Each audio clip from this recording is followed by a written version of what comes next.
Olá a todos, sejam bem-vindos. Hoje estou acompanhado por um dos meus convidados favoritos, Chas Freeman, que foi anteriormente secretário adjunto de Defesa para Assuntos de Segurança Internacional e também ex-embaixador dos Estados na Arábia Saudita.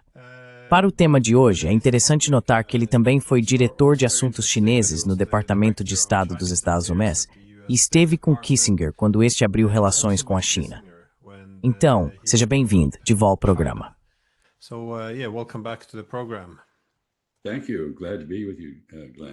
Obrigado. É um prazer estar com você, Glenn. Uma pequena correção. Fui eu quem escreveu os documentos nos quais Kissinger se baseou para sua viagem secreta em 1971, acho que de 9 a 11/71, a Pequim. Mas eu não estava na viagem. Não tive dor de estômago, nem me retirei para uma estação nas colinas do Paquistão para voar para outro lugar.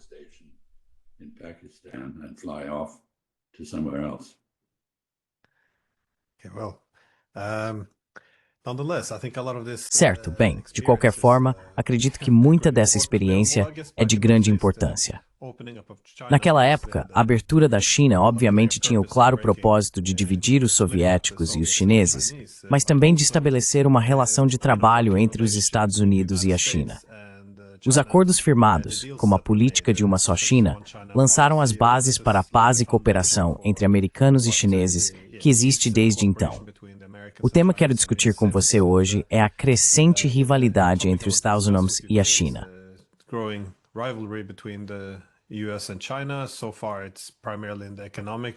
Até agora está principalmente no âmbito econômico, mas é claro que isso pode escalar, esperançosamente não para a esfera militar.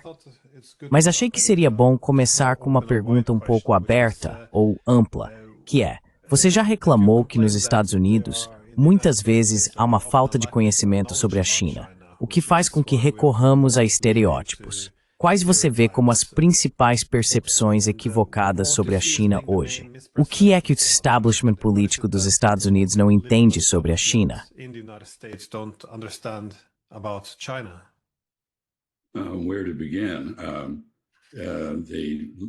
Por onde começar? O número de ilusões e percepções equivocadas é bastante grande. E infelizmente os americanos hoje em dia são bastante isolados.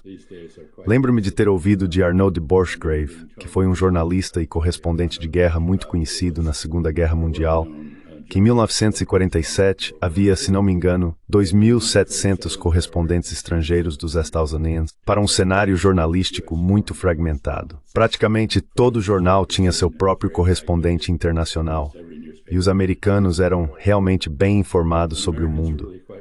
Hoje há menos de 100 correspondentes estrangeiros para os Estados Unidos. E é por isso que quando você ouve notícias, se for sobre algo no exterior, provavelmente está ouvindo um colaborador da BBC ou alguém semelhante.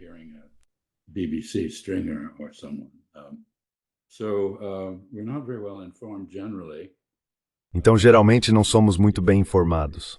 Nossas escolas não ensinam mais geografia. As pessoas brincam que os americanos aprendem geografia indo à guerra, com seja lá onde for.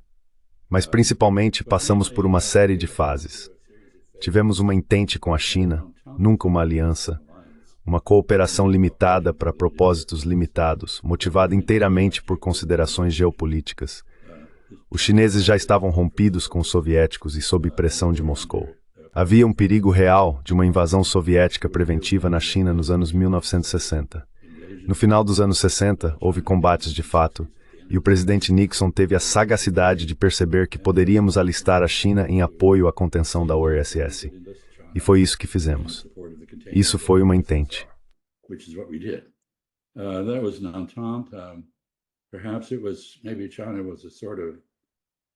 Talvez tenha sido. Talvez a China fosse uma espécie de Estado protegido, no sentido de que foi durante a Segunda Guerra Mundial, quando apoiamos o governo chinês contra o Japão, principalmente não porque esperássemos que a China pudesse derrotar o Japão, mas porque esperávamos que ela mantivesse ocupadas um grande número de forças japonesas que de outra forma poderiam ser empregadas em outros lugares. Portanto, foi uma jogada estratégica. A manutenção da independência da China era estrategicamente importante para nós. E o mesmo era verdade durante a Guerra Fria. Mas quando a Guerra Fria terminou e a União Soviética implodiu após a queda do Muro de Berlim, não tínhamos mais um inimigo comum. E simultaneamente, tudo isso eu acho, o ano crucial foi 1989. O Muro de Berlim caiu, claro, em novembro. Em junho, houve a revolta de estudantes e trabalhadores na Praça da Paz Celestial, em Pequim, que era reprimida com força.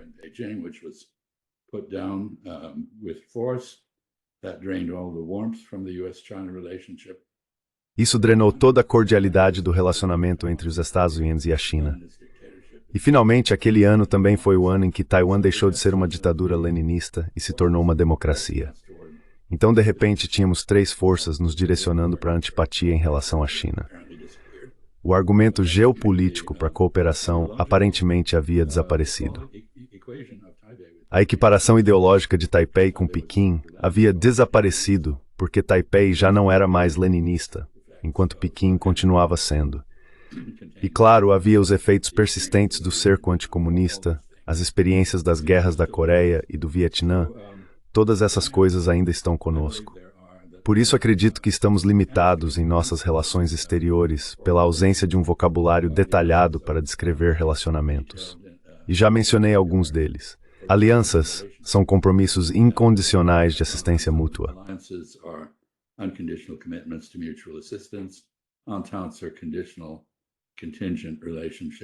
Ententes são relações condicionais e contingentes que prevêem algum tipo de cooperação limitada, talvez por um tempo limitado.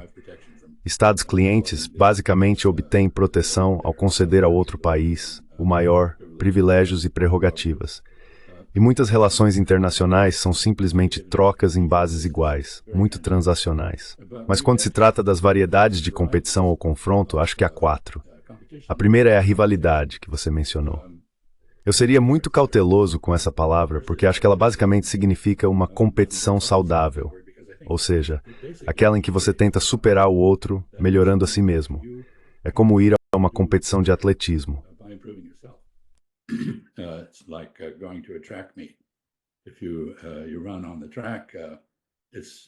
Se você corre na pista e vence o outro lado, as outras pessoas, é porque você treinou melhor, está fisicamente mais forte, é mais rápido, não porque eles são mais fracos ou porque você os sabotou. Depois da rivalidade, temos o que chamo de antagonismo adversarial. É quando você busca vencer derrubando ou prejudicando a outra parte na pista, não por se destacar, mas por ferir o outro lado para que ele não consiga competir com você. E então, finalmente, se você falou em UTEP, entra no campo da inimizade, onde sua objeção do outro lado. Vimos isso na Guerra Fria, contido pelo medo de trocas nucleares. We saw that in the Cold War, constrained by a fear of nuclear exchanges. Where we are with China is we've gone through. Então, onde estamos com a China é que passamos por todo o ciclo, desde o status de Estado protegido na Segunda Guerra Mundial e novamente na Guerra Fria, até a intente cooperação no Afeganistão contra a ocupação soviética, relação de troca, rivalidade, uma competição muito saudável. E agora estamos em antagonismo adversarial. Nosso objetivo é conter a China, se possível, empurrá-la para trás. E isso é, claro, impossível, porque temos capacidade limitada para fazer isso, e a China está avançando por conta própria. Desculpe pela resposta longa, mas esse é um relacionamento estrategicamente muito complexo. Acabamos de ver os Estados Unidos e a China se envolverem em uma séria guerra econômica e, em seguida, aparentemente, alcançarem algum tipo de relaxamento das tensões. Limitado, uma distensão, se preferir.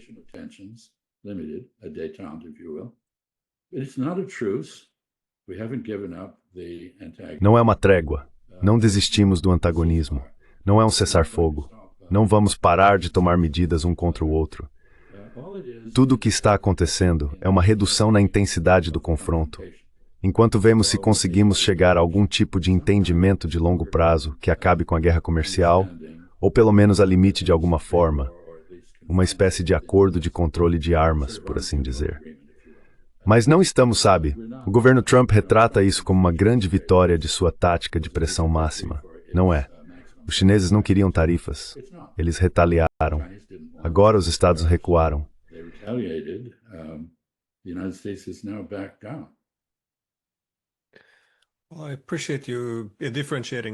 Bem, agradeço por você diferenciar rivalidade de antagonismo, porque sou bastante favorável e otimista em relação às políticas industriais americanas para fortalecer sua soberania tecnológica e competitividade. Mas há outra questão, que é a seguinte: se isso fosse suficiente, acho que os estados poderiam tomar seu tempo para fazer uma reconstrução gradual e reindustrializar tudo aquilo que acredito que deveria ser feito. Mas parece que muitas dessas políticas entram em modo acelerado, porque o objetivo não é simplesmente se tornar mais competitivo, mas também, como você disse, prejudicar a China. Então isso vai além da competição.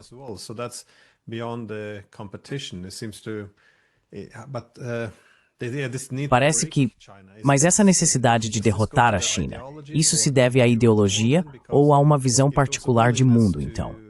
Porque se houvesse disposição para basicamente compartilhar o protagonismo com a China como igual, os Estados Unidos poderiam adotar uma política industrial mais moderada, focada apenas em reconstruir sua própria força, não necessariamente, de novo, quebrando as pernas dos chineses. Isso se deve à ideologia. Como você explica, acho, essa demanda por primazia nessa relação? Bem, eu acho que o motor de tudo isso é o desconforto psicológico de perder a primazia. Por volta de 1870, os Estados Unidos se tornaram a maior economia do mundo.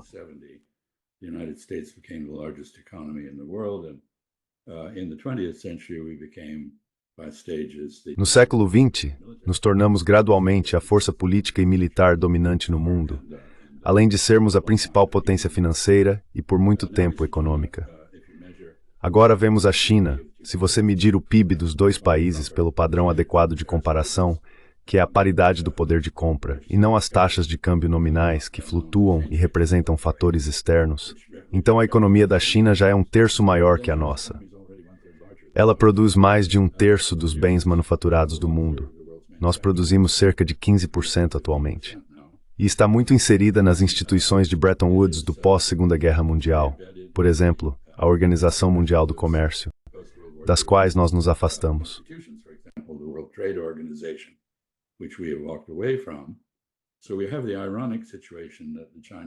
Então temos a situação irônica em que os chineses estão defendendo a ordem mundial que nós criamos, enquanto tentam ajustá-la um pouco a seu favor, é claro. E nós estamos agindo de forma destrutiva. Nesse contexto, não damos atenção à Carta da ONU ou ao direito internacional. Sabotamos a Organização Mundial do Comércio. Abandonamos vários órgãos especializados da ONU quando não gostamos do que a maioria global decide. E estamos nos tornando mais isolados, enquanto a China se envolve cada vez mais. Então é isso que está acontecendo. Quanto a restaurar a competitividade, que considero um objetivo totalmente apropriado, acho que precisamos reconhecer algumas realidades econômicas.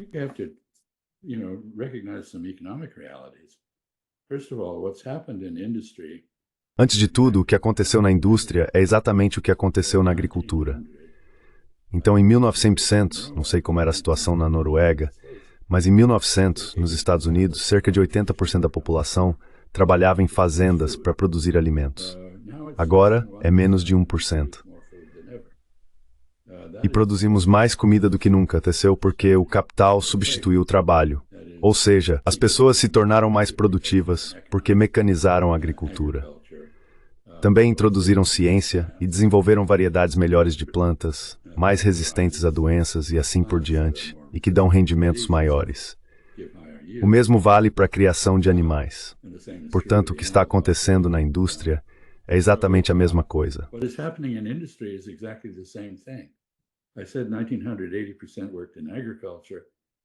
Eu disse que em 1900, 80% trabalhavam na agricultura, cerca de 15% estavam na indústria e 5% estavam no que era chamado de serviços, uma categoria bastante vaga.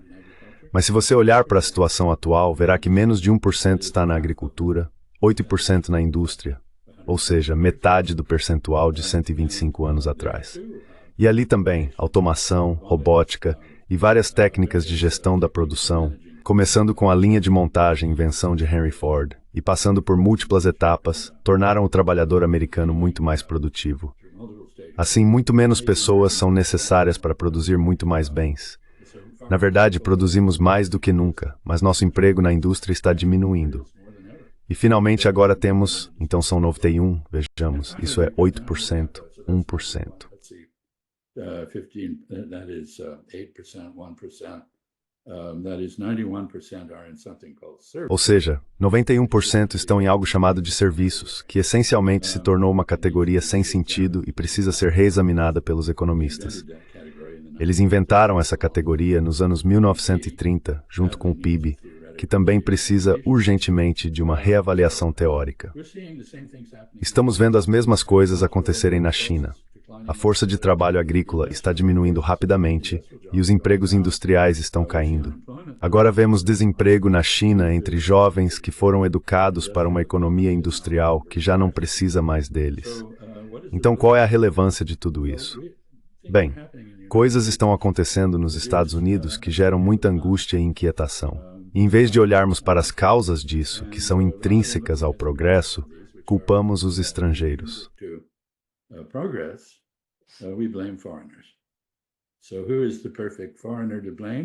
Então, quem é o estrangeiro perfeito para culpar? A China. Por quê? Porque temos um histórico de sentimento anti-chinês. Temos um histórico de contenção da China durante a Guerra Fria. O país é governado por algo que se autodenomina Partido Comunista. Imaginamos que se você viu um comunista, já viu todos. As pessoas que fazem essas afirmações sobre a China e o comunismo e assim por diante, nunca conheceram um chinês, nunca estiveram na China, nem nunca conheceram um comunista de qualquer tipo, exceto os vietnamitas, que são anti-chineses e, portanto, boas pessoas apesar de sua ideologia equivocada. Então há muitos fatores envolvidos nisso, mas no fim das contas temos uma visão muito distorcida da China.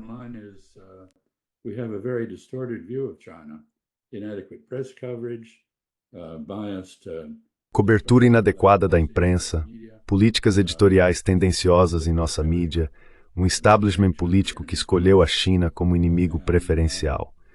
E assim estamos em uma posição muito estranha. Você não pode ter uma política eficaz, uma posição de negociação ou competição se não entende com quem está competindo. E de forma bastante fundamental é o que acontece conosco. Além disso, você mencionou política industrial. Os chineses desenvolveram um padrão muito eficaz de política industrial, que basicamente depende de bancos de políticas, bancos que emprestam para apoiar objetivos nacionais. Então, coisas estranhas acontecem quando você faz isso até certo ponto. Por exemplo, uma empresa chinesa adquiriu a maior parte da Pirelli, a fabricante italiana de pneus, sob a iniciativa do cinturão e rota, porque conseguiu apresentar isso como algo relacionado à própria iniciativa.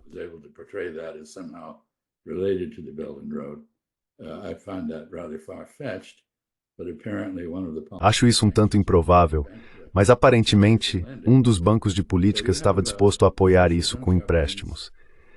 Então você tem basicamente a ideia de Deng Xiaoping de que, se você quer atravessar o rio, você tem um objetivo. Você simplesmente diz às pessoas, atravessem o rio.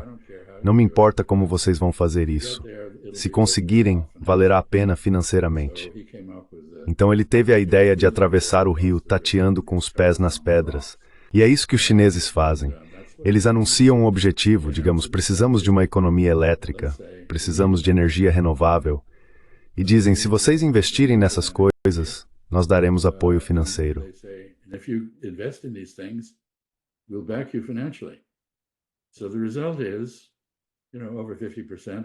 O resultado é que mais de 50% da energia hidrelétrica em construção está na China e 70% da energia solar em construção também está na China.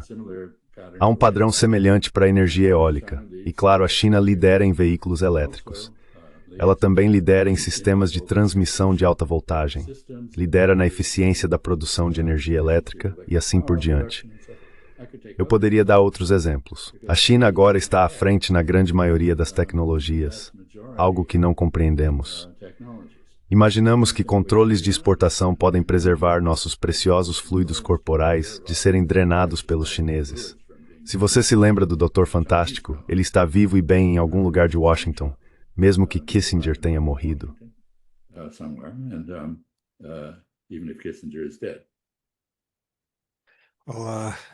Eu ia dizer que a tendência de culpar potências estrangeiras pelos problemas internos também é algo que estamos vendo muito na Europa atualmente. Rai culpa ao sueco ord turbos. Bem, atualmente apontando mais para os russos, mas sim. O que sempre foi único sobre o nacionalismo americano para mim, porém, é que ele era diferente do nacionalismo ao redor do mundo. Porque o nacionalismo, muitas vezes em sua forma mais feia, tende a olhar para quando foi sua grandeza, por que ela acabou e de quem é a culpa. Então você percorre a história e vê quem te roubou essa grandeza. Agora, acho que o que sempre foi excepcional no nacionalismo americano é que ele geralmente foi muito positivo. Ou seja, com a suposição de que seus melhores dias ainda estão por vir. Ele soa mais benigno, novamente otimista, mas talvez isso seja porque os Estados Unidos sempre passaram de força em força. Mas agora, é claro, está em relativo declínio. Parece que os americanos estão meio que seguindo o caminho europeu, onde se olha para, sabe, quando foi essa era de ouro.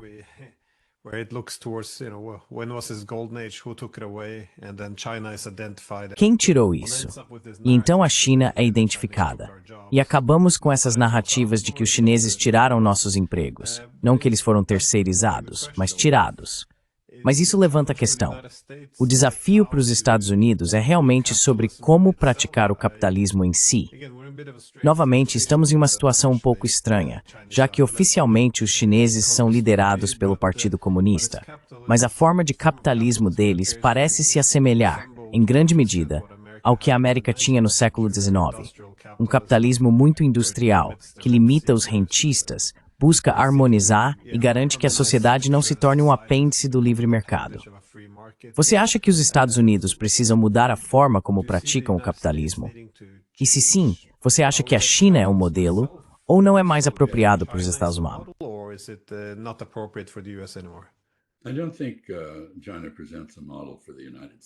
Não acho que a China apresente um modelo para os Estados Unidos, em particular, por causa de seu forte caráter leninista. Isso não é compatível com os valores do iluminismo europeu que os Estados Unidos tentaram exemplificar por muito tempo e que agora estão sendo reafirmados contra uma presidência muito autoritária nos Estados Unidos. Então não acho, há certas coisas que funcionam para os chineses. Afinal, esta é uma sociedade de 1,5 bilhão de pessoas. Ninguém jamais governou algo tão grande de forma realmente eficaz antes. Os chineses têm múltiplas experiências do que chamam de caos, anarquia, a revolução cultural sendo um caso recente.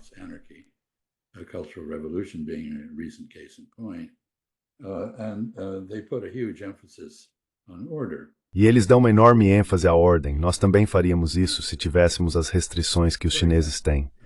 Por exemplo, os Estados Unidos têm cerca de 1/4 da população da China. Na verdade, menos do que isso. Mas temos 4 vezes mais terras agrícolas.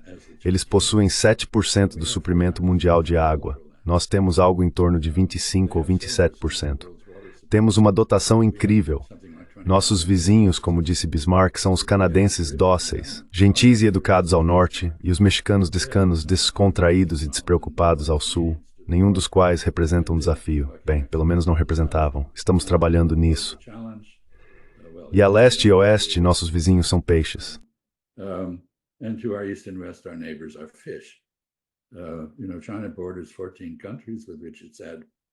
Você sabe, a China faz fronteira com 14 países com os quais teve múltiplos conflitos ao longo dos anos.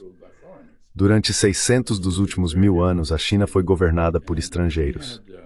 Então essa é uma história muito diferente. E se tivéssemos a mesma proporção de terras aráveis por habitante que os chineses têm, teríamos 4 bilhões de pessoas nos Estados Unidos. Provavelmente a maioria delas na Califórnia. Então não me preocupo muito com isso. Estou na costa leste.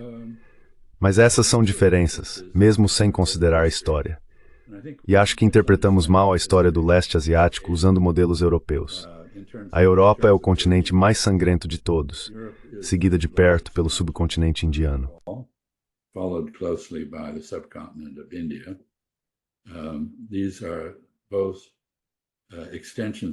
Ambas são extensões do continente euroasiático que possuem múltiplos idiomas, culturas e assim por diante convivendo lado a lado. Ambas produziram estados em guerra. A China passou por esse período na era pré-cristã e superou isso. E a situação no leste asiático nunca se assemelhou à da Europa.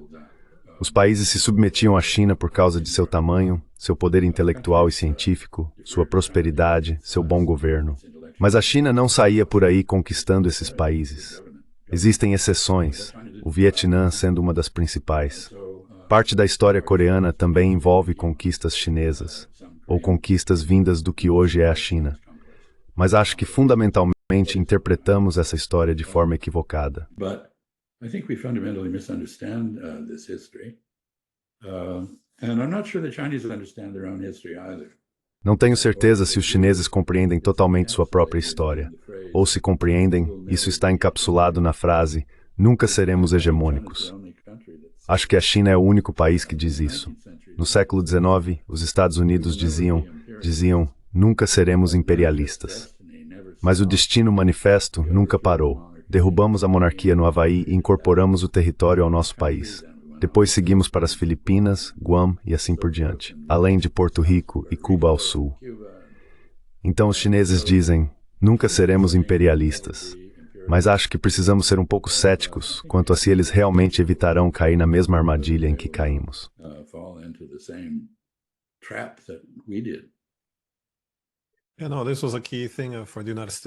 Isso foi algo fundamental para os Estados Unidos, especialmente no século XIX.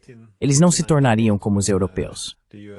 Acho que é por isso que em 1898, quando os Estados Unidos derrotaram os espanhóis e adquiriram muitas de suas possessões coloniais, como você disse, incluindo as Filipinas, isso gerou uma verdadeira aversão em grande parte da sociedade americana. Mark Twain, por exemplo, e outros argumentaram que o Império estava desperdiçando sua alma ao seguir o caminho europeu. Mas é interessante, porque é um argumento comum que a China se comportaria de maneira fundamentalmente diferente dos Estados Unidos. Mas acho que existem duas perspectivas diferentes.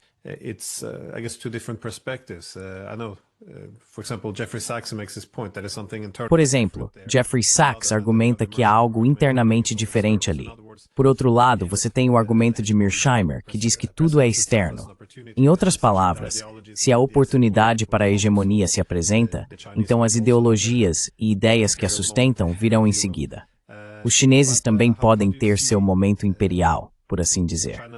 Mas como você vê as políticas da China daqui para frente? Você acha que ela começará a perseguir, digamos, ambições mais imperiais? E o que você temos de reconhecer em relação a outras motivações da China?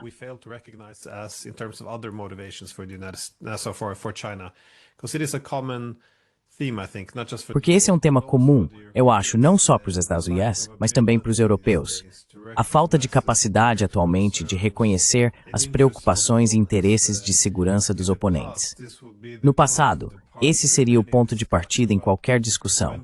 Mas quando é que discutimos a segurança ou os interesses do Irã, da Rússia ou da China? Paramos de discutir essas preocupações dos nossos adversários. Mas como você vê isso, então? Você acha que a China está agindo com base em suas preocupações de segurança ou acredita que impulsos mais hegemônicos podem entrar em jogo? Desculpe, essa foi uma pergunta muito longa.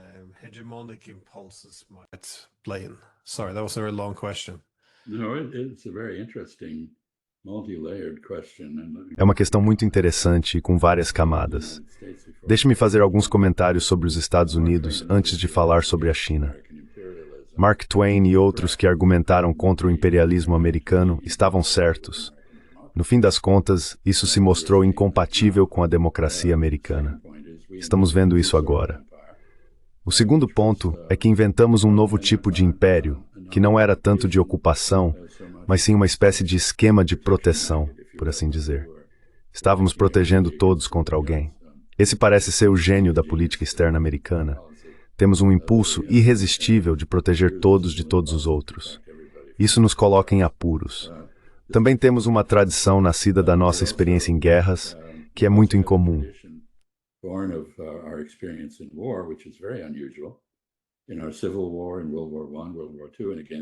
Em nossa Guerra Civil, na Primeira Guerra Mundial, na Segunda Guerra Mundial e novamente na Guerra Fria, imaginávamos que o objetivo era a rendição incondicional do outro lado, seguida de sua reconstrução moral. Foi isso que fizemos em nossa Guerra Civil. Ocupamos o Sul e tentamos reconstruí-lo de uma forma diferente. Fizemos isso após a Primeira Guerra Mundial com a Alemanha e após a Segunda Guerra Mundial, novamente tentamos buscar a rendição incondicional. Por fim, a União Soviética implodiu devido aos seus próprios defeitos. Depois surgiu o argumento de que precisávamos ajudá-la a se arrepender de seus pecados e se tornar moralmente superior, mas não estávamos dispostos a investir dinheiro nisso.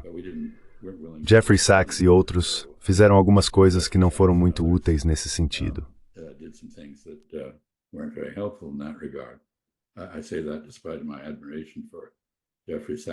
Digo isso apesar da minha admiração pelas opiniões atuais de Jeffrey Sachs. Então, no caso da China, acho que o que os chineses querem não é o tipo de império que tivemos. Eles parecem encarar alianças, que na prática significam a proteção de outros estados, não como uma forma de agregar poder a si mesmos, aumentando seu poder e influência, mas como passivos que podem colocá-los em apuros. Portanto, eles realmente não têm aliados. Eles mantêm uma relação de Estado protegido com a Coreia do Norte, que, do ponto de vista deles, serve como um Estado tampão entre as forças americanas e japonesas. E tem uma relação semelhante com o Paquistão, motivada pelo desejo de contrabalançar a hegemonia indiana, que de outra forma seria inevitável no sul da Ásia.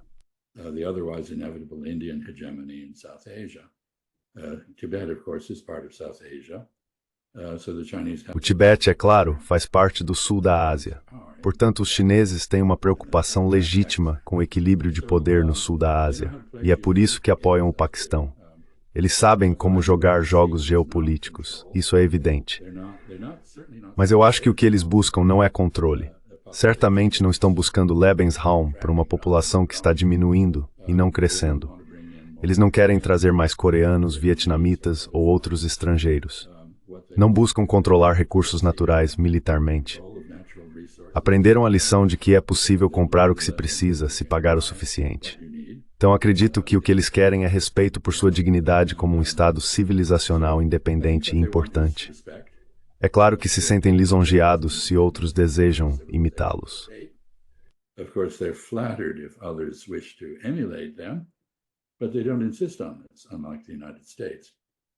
Mas eles não insistem nisso, ao contrário dos Estados Unidos. A posição americana é: se você quer lidar conosco, tem que se tornar como nós. A posição chinesa é: vocês são estrangeiros. Estamos felizes que vocês sejam estrangeiros. Continuem assim, por favor. Não nos importamos com o que vocês fazem, desde que possamos ganhar dinheiro e vocês não firam nossa dignidade. Então acho que estamos falando de uma abordagem muito diferente em relação à ordem mundial. E pode ter aspectos imperiais, mas não são os mesmos dos impérios britânico ou francês, ou do Império Russo, ou mesmo do quase Império Americano. Então não sei onde a China vai acabar. Acho que no campo da competição, a principal diferença que percebo, e acho que é nisso que realmente precisamos focar, é que, segundo a OCDE, em 2030, que está a apenas 5 anos de distância, 37% da força de trabalho mundial em STEM será chinesa. 37% of the world's STEM workforce will be Chinese. 37%. 37%. 26% serão indianos, 4,2% serão russos, 4,2% serão americanos. Agora, isso não é uma receita para o sucesso em uma rivalidade, como eu defino como uma competição saudável, e é por isso que fomos levados a um antagonismo adversarial da forma como estamos hoje. Mas no fim das contas, se quisermos competir, se quisermos nos destacar, se quisermos permanecer, se não como a principal potência do mundo, então como uma das principais potências do mundo, precisamos fazer o que os chineses fizeram: reforma e abertura. Estamos fazendo o oposto.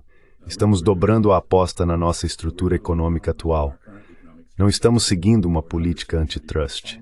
Isso é uma observação ultrapassada, mas como você deve saber, presido uma empresa internacional paralelamente quando não estou morando no asilo dos velhos em New Hampshire.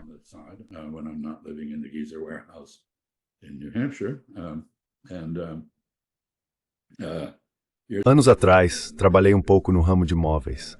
Naquela época, havia 120 empresas de móveis nos Estados Unidos, a maioria delas pertencente à família Manoogian, de Detroit. Armênios americanos, descendentes do homem que inventou a torneira Delta, aquela alavanca que controla a água quente e fria que sai da sua torneira no banheiro, e fizeram uma fortuna. Na China havia 50 mil empresas de móveis, e elas estavam envolvidas em uma competição feroz. Então você mencionou o capitalismo do século XIX. Em termos econômicos de mercado, esse é o modelo chinês. Não são as grandes empresas estatais que são a força motriz da economia. É a multidão de pequenas entidades concorrentes que é.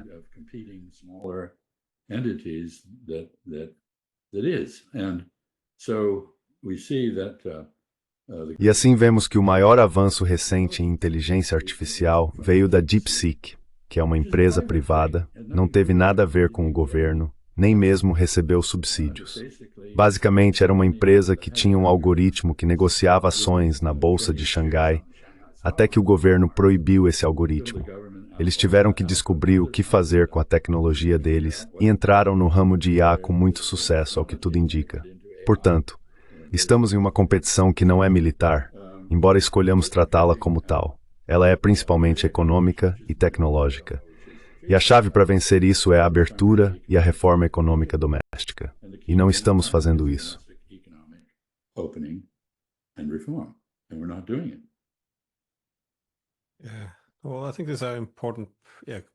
Bem, acho que esses são aspectos importantes do que a China realmente faz, porque muitas vezes não se reconhece amplamente que a China é muito fortemente ou estritamente contra alianças.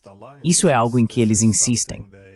Tenho certeza de que os russos seriam muito mais abertos a uma aliança sino-russa, mas para os chineses, eles não querem nenhuma aliança.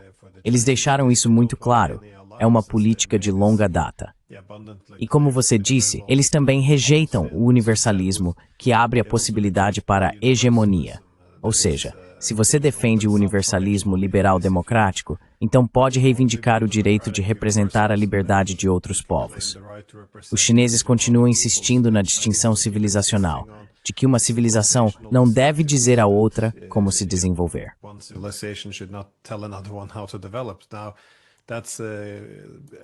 Agora, pelo menos em um nível ideológico, isso contradiz o princípio ou a base da hegemonia. Além disso, é interessante o quanto essa economia é descentralizada.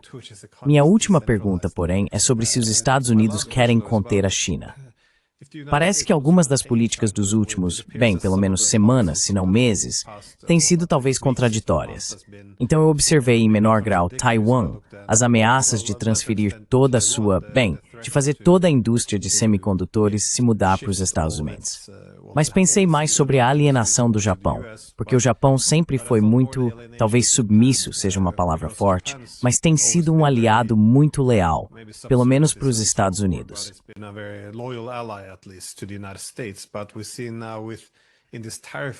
Mas vemos agora, nesta guerra tarifária, que os japoneses têm usado uma linguagem muito forte, que eles não querem, acho que a palavra foi essa, não querem ser extorquidos pelos Estados Unidos. Então isso é, até certo ponto sem precedentes, ou pelo menos algo novo. Você vê a possibilidade, com o futuro incerto dos Estados Unidos, ou pelo menos com o país tentando encontrar um novo lugar na economia internacional, de o Japão agora buscar, não mudar de lado, isso não funciona. Mas pelo menos diversificar seus parceiros econômicos e se abrir um pouco mais para a China, se não para ganhar vantagem nas negociações com os Estados Unidos. Pelo menos você vê China e Japão mudando sua relação? Sim, mas há enormes dificuldades. Existe uma grande carga emocional envolvida dos dois lados, por razões diferentes.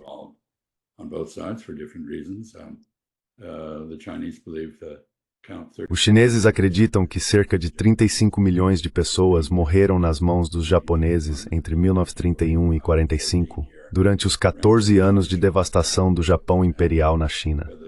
Se esse número é realmente tão alto, ou não é motivo de disputa, mas praticamente toda a família no centro, leste e norte da China perdeu alguém nessa conflagração. E isso não é realmente compreendido no Ocidente. Nós sabemos, ou pelo menos alguns de nós sabem, que os russos se sacrificaram terrivelmente, ou melhor, os soviéticos, porque não foram apenas os russos, na luta contra os nazistas. Mas realmente não sabemos sobre a guerra terrestre na Ásia. A narrativa é de vitória americana no Pacífico sobre a marinha japonesa.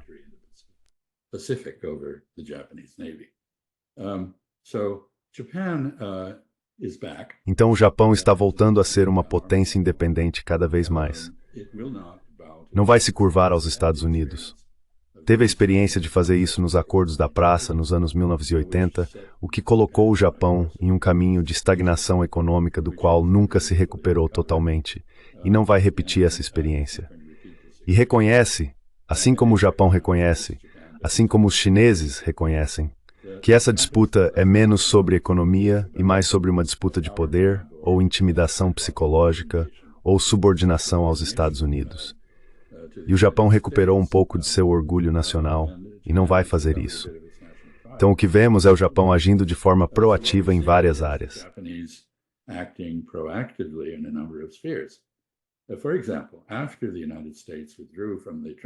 Por exemplo, após os Estados Unidos se retirarem da parceria transpacífica durante o primeiro mandato do Sr. Trump, embora os democratas também tivessem proposto a retirada, o Japão assumiu o projeto.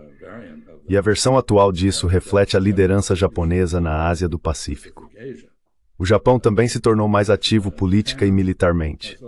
Recentemente, 2 fragatas japonesas apareceram no porto cambojano que os chineses acabaram de concluir, que supostamente seria uma base chinesa, mas não é. É uma base que pode acomodar embarcações militares, mas os primeiros grandes navios a chegarem lá não foram chineses, foram japoneses. But the first major vessels to go there were not Chinese, they were Japanese. Japan has got an active military aid program for Vietnam. O Japão possui um programa ativo de ajuda militar para o Vietnã e as Filipinas, com o objetivo de equilibrar a influência da China. E está buscando ativamente um engajamento maior não apenas com a Coreia do Sul e a Indonésia, importantes potências industriais da região, ou com a Europa, mas também com a própria China. Portanto, o Japão está se tornando o que chamo de um nó na nova arquitetura internacional multinodal, ou seja, ele age de forma independente. Pode acomodar conexões fortes e fracas com outros países, pode mudar essas conexões. Existe em 3 dimensões, não é um polo no final de uma linha de conexão bidimensional. E assim vemos o Japão emergindo junto com muitos outros.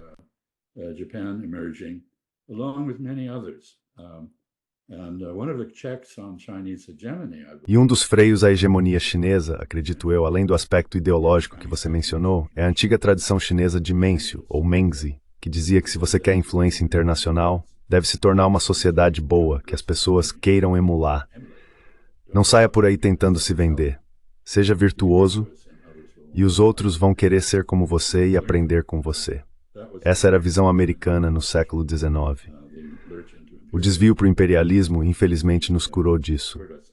Os chineses enfrentam um mundo em que potências de médio porte, incluindo algumas em sua própria região da Ásia-Pacífico, estão cada vez mais equilibrando múltiplos relacionamentos, diversificando suas relações, não se apegando exclusivamente a um protetor, no caso da Ásia-Pacífico, os Estados Unidos.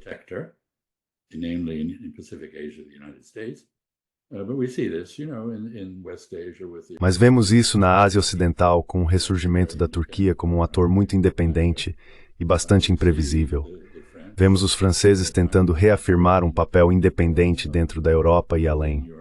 Vemos a Arábia Saudita emergindo como uma potência de médio porte por direito próprio, devido aos seus hidrocarbonetos e poder financeiro. Vemos a Indonésia como uma potência potencial em ascensão. A Índia, é claro, permanece cuidadosamente não alinhada. Na América Latina, vemos o surgimento de um conceito chamado não alinhamento ativo, que significa que eles não estão tentando se manter apenas com os Estados Unidos ou se submeter às restrições da doutrina Monroe.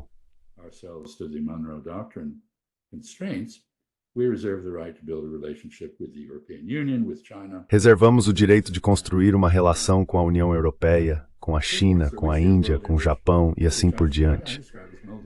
Portanto, vemos um mundo que eu descrevo como cada vez mais multinodal. E acho que pensar em termos de polaridade simplesmente não se encaixa nesse mundo emergente. Não sei como isso vai acabar se configurando, mas não parece ser compatível com nenhum tipo de polaridade. G2, G3, certamente não com uma única potência dominante. E um comentário final, porque isso é diretamente relevante. Não podemos impedir que a China se torne o centro de sua própria região.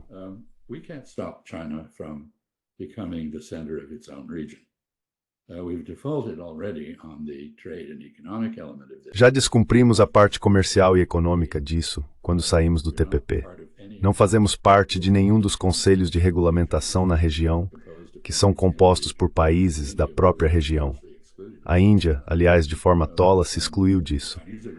Mas os chineses estão muito presentes nesses conselhos. Todo o comércio na região é direcionado à China ou vem da China, e isso não vai mudar. Em termos tecnológicos, como mencionei, estamos perdendo a corrida bipolar com a China. O Instituto Australiano de Política Estratégica, que avalia quem está inovando mais, analisa 64 áreas de tecnologia. Eles afirmam que a China está à frente em 57, a Coreia do Sul em 2 e os Estados Unidos em 5. South Korea in 2 and the United States in 5. So the technological competition is not. Então, a competição tecnológica não é, sabe, estamos nos afastando disso. Controles de exportação não ajudam. A perseguição a cientistas de origem asiática ou chinesa não ajuda. As barreiras ao intercâmbio de estudantes não ajudam. E, por fim, ficamos apenas com o lado militar. É só isso que temos agora. E nesse aspecto, as pessoas estão se resguardando. Elas não querem se envolver em uma guerra com a China. E certamente não querem se envolver em terminar a guerra civil chinesa. Temos que lembrar que a questão de Taiwan é resultado do lado derrotado da guerra civil chinesa ter recuado para Taiwan sob proteção americana e permanecido lá sob proteção americana, separado do restante da China.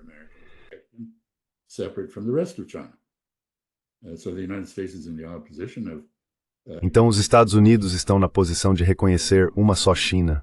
Existe apenas uma China, Taiwan faz parte da China, mas, por outro lado, impedem uma solução negociada da Guerra Civil Chinesa. Porque toda vez que os chineses fazem uma oferta, aumentamos a aposta com assistência militar, o que dá às pessoas em Taiwan que não querem negociar a desculpa para não fazê-lo. Portanto, essa é uma política muito confusa.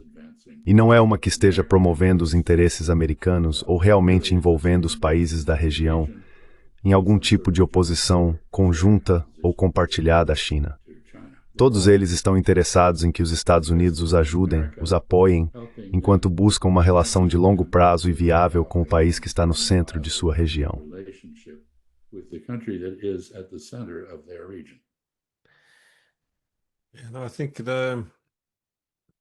Acho que o impulso, frequentemente em Washington, de alertar outros países sobre não comercializarem com a China ou sobre o desacoplamento é muitas vezes visto, acredito que de forma incorreta, pela ótica da política de blocos. O motivo pelo qual acredito que a maioria do mundo recebe de forma bastante positiva a ascensão da China não é porque querem se subordinar a um bloco chinês em vez de um americano, mas sim pelo que isso representa quando há vários centros de poder. O que isso promete aos estados ao redor do mundo é a capacidade de diversificar. Se você comercializa tanto com a China quanto com os Estados Unidos, além de outros, pode ter uma política econômica mais independente, o que se traduz em mais autonomia política. Acho que é por isso que isso é tão atraente. Muitas vezes, o impulso de impedir que os países diversifiquem é visto quase como um ataque à autonomia política.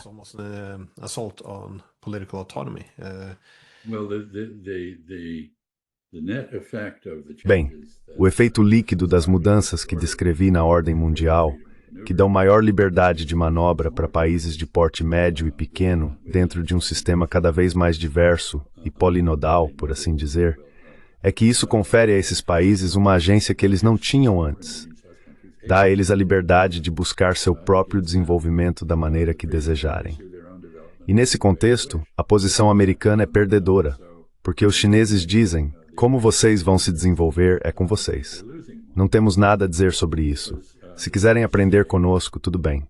Se quiserem aprender com outros, isso não nos incomoda. E nós dizemos: vocês têm que se conformar ao nosso jeito ou nada feito.